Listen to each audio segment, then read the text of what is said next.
Tunisian front, a quagmire of mud. Here, mobile guns and armored units of the British General Montgomery's 8th Army move over practically non-existent roads in their relentless drive to throw the Nazis out of North Africa.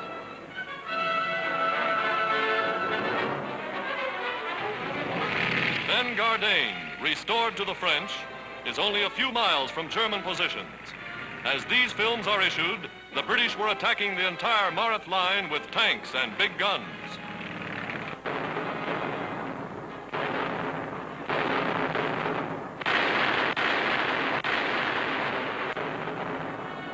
Nazi prisoners are rounded up.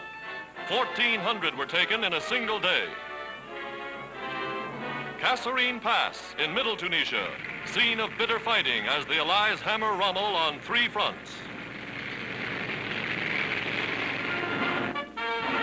General Henri Giraud and his staff visit French troops now fighting with their traditional allies.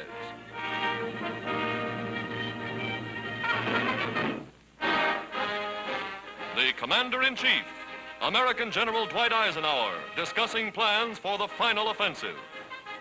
Always to be found where the fighting is heaviest, General Eisenhower has won the admiration and respect of his officers and men.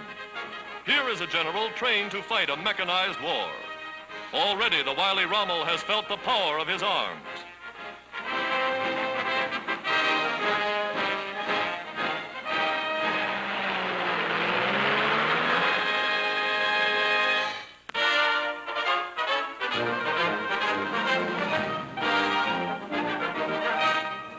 For many months, China has been sending thousands of her young men to aviation schools in America.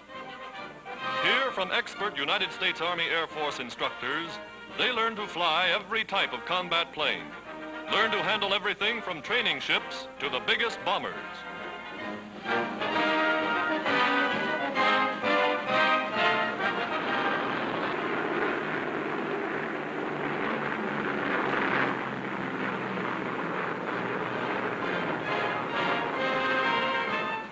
Now, 7,000 miles from home, they experience the day for which they long have worked, graduation.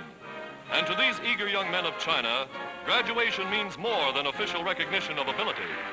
It means that finally China, their China, is prepared to meet the Jap invader on even terms.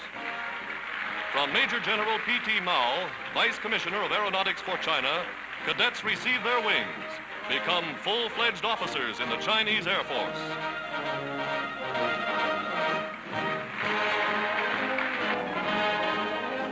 Aerial salute for the graduating class from a squadron of fast P-38s. And a feminine salute from modern daughters of the new China.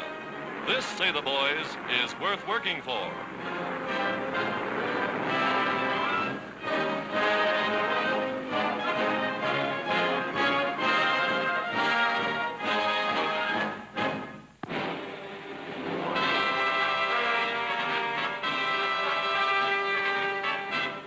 An American submarine flotilla returns from one of the most daring raids of the war, a land invasion of a Japanese-held island by United States Marines.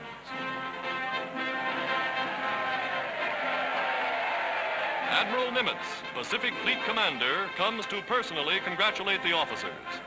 Lieutenant Colonel Evans Carlson, famed throughout the South Pacific as leader of Carlson's Raiders, and Lieutenant Colonel James Roosevelt, eldest son of the President, his second in command.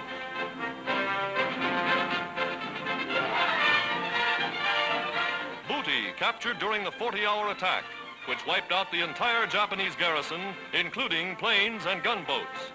A two-handed Jap sword is brought back as a souvenir for the Admiral. U.S. casualties were few, and they all came back. Island by island, base by base, America is increasing her blows against the Japanese.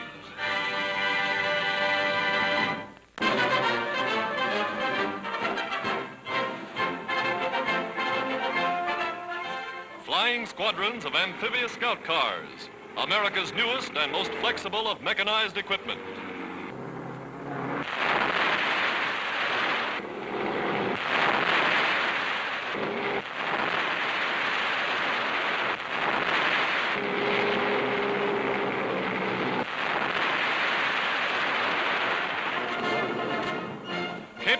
traveling by water as well as on land, these seagoing motor cars can hurl a striking force across streams and rivers at incredible speed.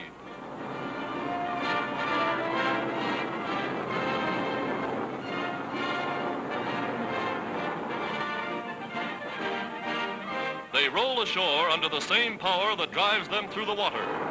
Blitz buggies from America to smash the Axis. Now an ammunition factory, one of hundreds engaged in turning out the millions of rounds of small arms ammunition needed by the United Nations.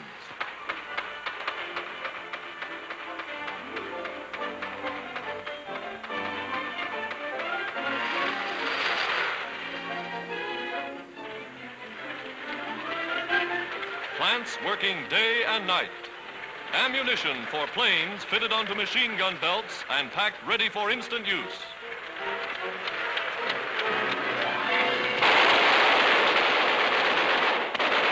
Steel-jacketed messengers of death from America to smash the Axis.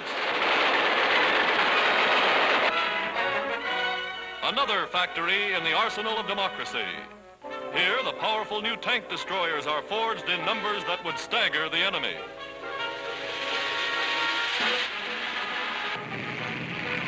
Rolling out to the testing ground. Faster than the tank, the M10, as the Army calls it, is capable of destroying the heaviest armored vehicles yet seen in the field.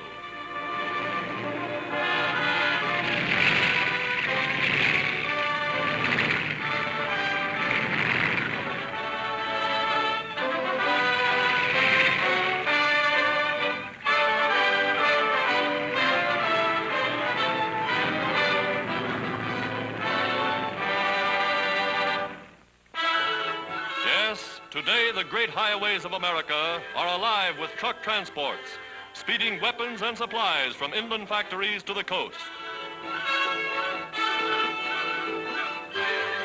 Big guns destined for some far-flung fighting front.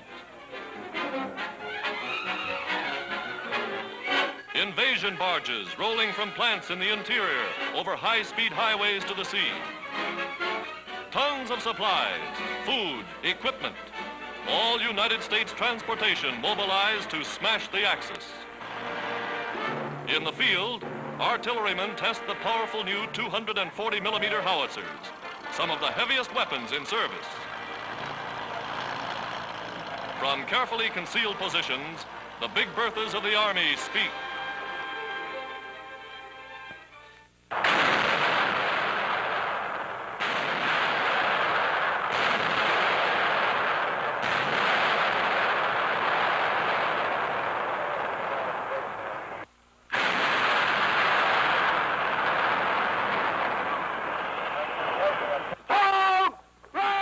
Weapons capable of hurling 300-pound projectiles many miles with amazing accuracy.